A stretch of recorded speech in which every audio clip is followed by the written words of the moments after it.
Welcome, everyone. I'm Jamie Gates, Executive Vice President of the Conway Area Chamber of Commerce. This is our presentation of the results of a housing study we commissioned in the summer of 2024 with Next Move Group. I'm going to try to balance between going too in-depth into the details and keeping it brief, but I do want to offer my email address. If you have any questions, you may be seeing this on social media. We'll be tracking those and we'll respond. But if you want some more information about anything you hear today, feel free to reach out. My email address is on the slide, jamie.gates@conwayarkansas.org. When we first commissioned this study, we were struggling to zero in on exactly what it is we were asking and we were talking about. And you may be wondering, or you may have your own expectations about what it is you're here to hear about or learn about. Are we here talking about Conway's housing shortage? Are we talking about Conway's housing problem or problems? Well, because we're a chamber of commerce, we're going to frame things as opportunities. And the fact is, Conway does have a housing opportunity. It is also true that Conway currently has a problematic shortage. If you've been around the Chamber of Commerce very much recently, you have definitely heard us mention time and time again, Conway is the fastest growing city in Arkansas for the last 2 years. That is why we have a housing opportunity. A lot of people have housing problems and issues confronting housing, but we have an opportunity because we have people who are moving here. That opportunity and that current problematic shortage or perceived shortage is why we reached out to a group within our industry, the Next Move Group. They do economic development as we traditionally understand it. They do professional search. They help organizations like ours answer questions related to the industry. And very recently, they have started doing housing demand studies around the country because a lot of communities like ours are confronting these same issues. Here is some of the data sources that the Next Move Group uses to inform this study. So when we get to the conclusions and the numbers, this is some of the data that went in. Now, some of these are, private sector, recognizable search points on the internet. Some are public sector data like the American Community Survey, Census Bureau. We're going to gather demographic information from there. Esri is a GIS platform that also contains a lot of consumer information, so we'll have some idea about household debt and household spending patterns that will help inform the lendability, how much people can borrow, how much they're willing to borrow when they're choosing a home. As early as possible, I do want to set some expectations. When you talk about housing, it's a very complex issue. I want to go ahead now and let people know what is not included in this study. This study is not a solution to issues surrounding, quote, affordable housing. I'm not sure there's even agreement as to what affordable housing is. For some people, it is a subsidized housing for some subpopulation, either related to age or income or even access. For others, it's, in a matter of opinion. This is what people here can afford. We're not going to go into those solutions to the real issues of affordable housing for this study. This is also not a forensic analysis of our shortage in new housing. And there are many causes to that are agreed to: the rising cost of materials and labor for the house itself and for infrastructure. There's the availability of infrastructure and how it is financed and how that creates a pinch point in our market. And there's also, conversations about the regulations associated with building a home, and then policy and regulations for land use. Are we optimized? Are we doing a good job, or can we improve? The study really doesn't go into any of those. That is a conversation that I think we will pick up at the conclusion of the study, but the data today is not going to go in depth on any of those factors. What this study is is a housing demand study. It's an estimation of the number of new homes we need added to the market in order to meet our projected 5-year demand. This estimation is a best guess that was informed by objective data from the Census Bureau, some trends, looking at current market conditions. That's the Zillows and the Redfins and the apartment.com that we referenced earlier. And it's also informed by data provided by our team, our economic development team, to Next Move Group about the current pipeline of economic development opportunities. I'm going to go ahead and jump to the big number, the sum conclusion of the study. 1,395 households, and that is households. That's not 1,395 people. So that might be a single person, but it might be a family. Those are not all households that will want to purchase a home. Those are people looking for a new residence in Conway, and there is a condition with that asterisk we'll get to in a moment. But some will be home purchases, some will be rental units. My gut level response when we got this number was that maybe this is a little rich towards rental. However, Next Move Group established these numbers looking at our current living patterns. Also, the recent trend has been obviously a willingness to rent, or maybe a preference to rent, when in the past the default setting was move to a place, buy a home. I think we're going to continue to see that for a lot of reasons. And we're also going to see rental at every price strata. Not everyone is hardwired to buy a home as soon as they're financially able. Some will choose to wait. Some will choose to put their money in some other investment besides a home purchase. The asterisks, if you did the math, we're going to have many more households than 1,395 move here over the next 5 years. We could, that doesn't even represent our current growth rate or anything really close to it. However, we looked at households with an income greater than $75,000. Currently, household income in Conway is somewhere around 60 or north of there. The reason we did this threshold is because these are the folks who will be in the market for a new home or a new residence. Frankly, you know, and if you don't have a household income of $75,000, your next move is probably not a new home. That's not an option that's on the table. You're going to buy an existing home. Just to speak to and to kind of further prove out the opportunity and the demand that we think is coming here, I'm just providing a snapshot of our team. This is the Conway Development Corporation's economic development pipeline.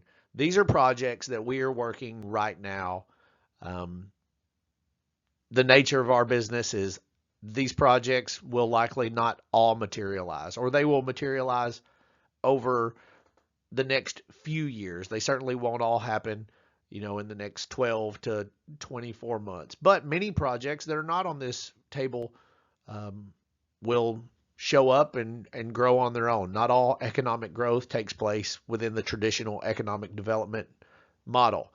What's important to consider is, how does this pipeline, October of 2024, compare with our economic activity in years and decades previous? And the truth is, this is a more robust, more active economic development pipeline than we've ever had. So the growth is coming. That's why I think these numbers, if anything, are conservative. I think there's nothing wrong with being conservative, but we feel very confident that we need to plan for these homes to be in demand in Conway. The drivers, the things that drive growth, are in place. Again, focus on these job numbers and average wages. The projects we're working, we're looking at a net of 1,720 jobs. Again, all within that 5-year horizon, and average wages of $75,000 That's a wage for an occupation. That's not a household income. That's one job. Let's look at the study assumptions. How did we get to these numbers, and how we see uh, what price points will be in demand? We did a 30-year fixed mortgage at 6%, monthly debt of 1,100, 8% down payment, and a payment no more than 35% of monthly gross income. All within kind of the acceptable parameters of lending. Any one number can obviously be tweaked one way or the other. But if we're just making our best estimation, this is a fine set of assumptions to move forward with. One of the most useful features of this study was that it offers a breakdown by price point. We now have a 5-year estimate of the demand for homes in total, but we don't know precisely what we need yet. So let's look at how those 1,395 households fall within the market. So as we dive into the data, we see that we estimate 321 new households earning between $75,000 and $100,000 moving into Conway for the next 5 years. When you look at the current number of homes available, you see that we're left with a need for 138 new homes needed for sale in that $250,000 to $375,000 range. Again, this assumes that some people will prefer to buy, some people will prefer to rent. This assumes the homes that are currently available in the market, and we need to come up with 138. And that's how we learn, that's how we read the following slides. Is that upper right-hand number that I have circled there is the homes that need to be built, again, to meet demand over the next 5 years. I've provided a couple of examples here of what does that look like in the market right now. These are admittedly at the top range of that price bracket, that 250 to 375. We see a $363,000 home in Sylvia Springs. That's a new subdivision near the Tucker Creek Trail. And then we have a $356,000 home, new construction as well, on Weems. That's an example of infill. And if you have been paying attention to Conway, if you're someone who lives here or is through here, you have seen a lot of infill recently. And I think that is a byproduct of demand. It's a byproduct of a lack of lot availability, the presence of infrastructure. Some of those things that we saw as contributors to the housing shortage, those infill construction projects are definitely showing up. 469 new households earning between $100,000 and $155,000 moving into Conway over the next 5 years. That is 239 new homes needed for sale between $375,000 and $550,000. Looking at this, we've got 2 homes listed in this price point, another Sylvia Springs home, so you do have some breadth of price in that same subdivision. And then here's one on Evelyn Lane, which is, I believe, towards Beaver Fork. But, a 4-bedroom, 3-bath, 2,400 square foot home, a 5-bedroom, 3-bath, 2,400 square foot home. Those numbers sound in line with these, nice household incomes. The number that personally I'm still having to swallow is that we need 240 new homes between 375 and 550. I think previous conversations about housing shortages and availability, while prices have risen, I think a lot of people don't think about a $500,000 home being something in very short supply. But we've got 469 new households coming to our community who are looking for that size home, and they're currently not here. 603 new households earning between $150,000 and $200,000 over the next 5 years. This is the single largest cohort identified in the study. We need 375 new homes conservatively, because these will almost certainly trend more towards a home purchase eventually. Maybe not, when they first arrive in Conway. Um, but those 375 new homes between $550,000 and $750,000. I've included some examples of those homes are being built um, at some scale in our community right now. 1640 Dolphin is a roughly 3,200 square foot home. I believe this is in the Land's End subdivision. And so these types of homes are being built, but again, our shortage in demand is 375 homes. Our final cohort, we looked at households earning $200,000 or more, and we have 268 new households in that price income range estimated to move here, creating the demand for 164 new homes needed for sale. We see another Lands End subdivision home listed here, and this is a barn dominium that's outside of Conway, just east of town, currently on the market. Now that we have a better understanding of the nature of these 1,395 households, let's dive in and look closely at the 916 new homes needed for sale. Well, if we need 916 new homes built in our community over the next 5 years, it stands to reason that we need 916 lots to build them on. And that's really one of the primary constraints on our ability to meet this demand. Our friends at Conway Corporation do a great job tracking our development history, also providing kind of some leading edge indicators and forecasts as to what the development pipeline for residential developments looks like in Conway.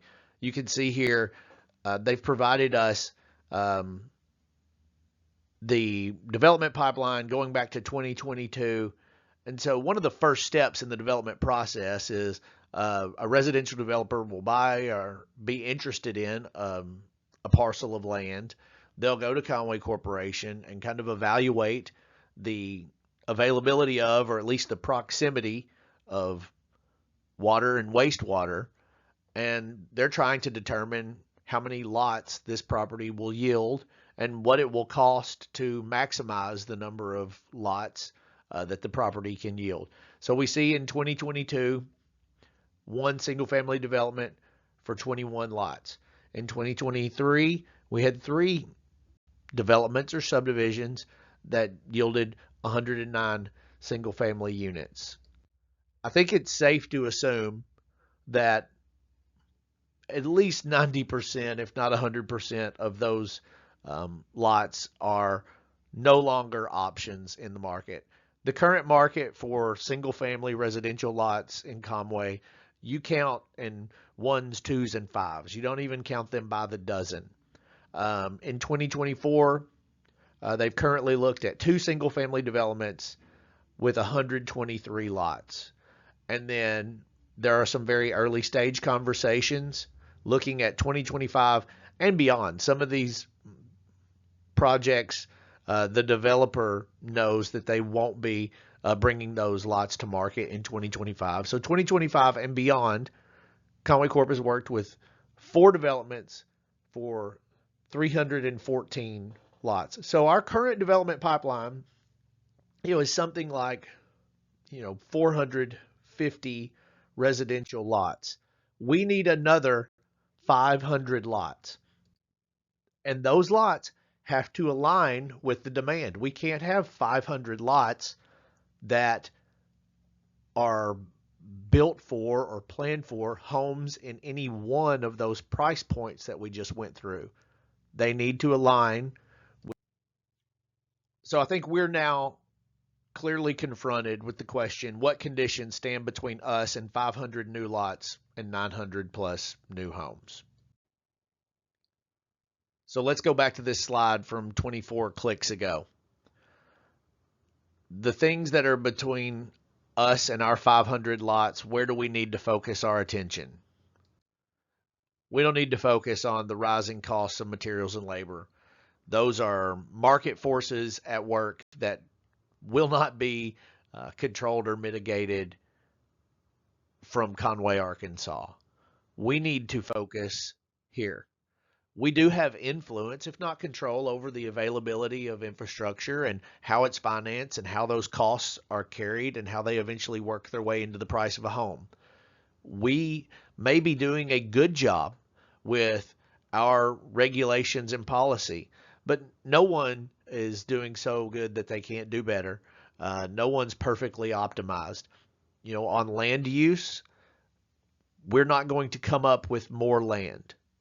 But what we can do is either constrain it with our land use policies, or we can liberate it and we can get creative and we can talk about density and we can talk about how land is brought into the city and how it blends with the city in a way to help us meet this demand.